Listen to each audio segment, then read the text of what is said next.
Hey you know what's a problem? Yeah, you sitting over there with your guitar trying to learn Wonderwall. Who, me? Yes, him. And probably you as well. Have you ever heard of music?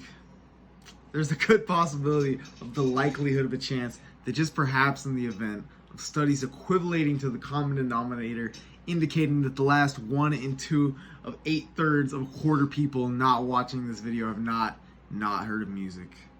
If that doesn't make you feel something, I don't know what does. When I think of feeling, I think of music. Some people say you hear music with your ears, but I feel music with my ears. And if there's one thing that I didn't feel with my fingers, it's the sound of music. Because when I pick up an old guitar and I start playing a song like this, that's Chatty Hoochie by Alan Jackson. The joy of music just flows right through me, and that's why I don't understand why we're not teaching kiddos about music. I think, despite what the government might tell you, kids are the future. The youth are our future, and we need to be learning them about good music, not Justin Bieber and the Drake from Drake and Josh that all these guys are listening to now.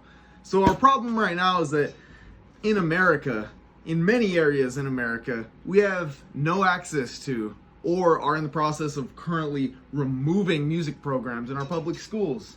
And I think this is horrible, guys, because according to an article by Children's Music Workshop titled 1.3 million elementary school students don't have an access to music class.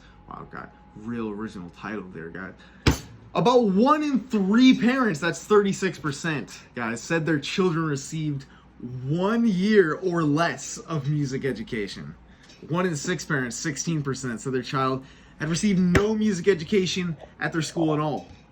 So the lack of access to music limits the growth of culture and opportunities that our children should be able to experience in school, especially when it may be the only environment where they have the access to something like being able to play a musical instrument.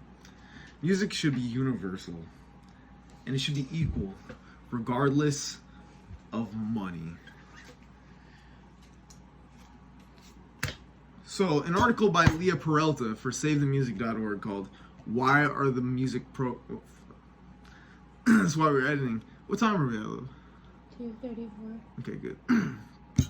An article by Leah Peralta for SaveTheMusic.org called "Why Are Schools Cutting Music Programs?" written on May 13th of 2021 found that the approximately 7,000 schools without music programs are predominantly in school districts that serve Black, immigrant, and low-income student populations.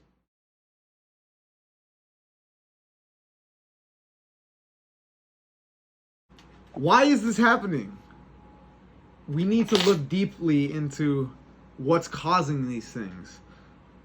So first of all, it's a lack of funding and teachers. Now, everyone wants to be a rock star, this is true, but not everyone wants to teach rock stars how to be rock stars. A lot of this is simply because nobody wants to pay people to teach people to be rock stars. We don't have enough money, and realistically, as much as people want to go and eat ice cream and get paid to do it, not everyone can do that. Being a rock star is hard. But we should encourage our kids to go and be rock stars as much as we should encourage them to go eat ice cream. From 2008 to 2009, during the Great Recession, public school per pupil spending decreased by approximately 7% across the country. This is the same article from Leah Peralta we discussed earlier. While many schools have found the music programs getting cut due to a lack of funding, there's an unfortunate number of public schools in America that never even had a music program to begin with. This is a shame because kids that participate in music in school on average better test scores as well as have better cognitive, social, and physical development, according to an article called Kids in School with Music versus Kids in School Without Music. Another very original title by Jennifer Cutler from SeattlePI.com. As much focus, dedication, and funding should be put on music as it is on any other topic that's taught in elementary school. And according to PBS.org's article, The Benefits of Music Education, written by Laura Lewis Brown, goes into detail about how music helps with other subjects and actually how it has individual benefits depending on the person in hand. So I might find music to help me with sleeping while you might find music to help you with going to the gym and waking up. Music's a little different for everyone, and when we think about how music could impact the lives of a child, music could be, a huge thing. Solutions! Mandates will be set for state-run organizations to fund music programs in public schools. These organizations that are tax, grant, and donor-based will help to allocate funds appropriately to agencies within the county that will provide musical instruments and resources for the schools within that county.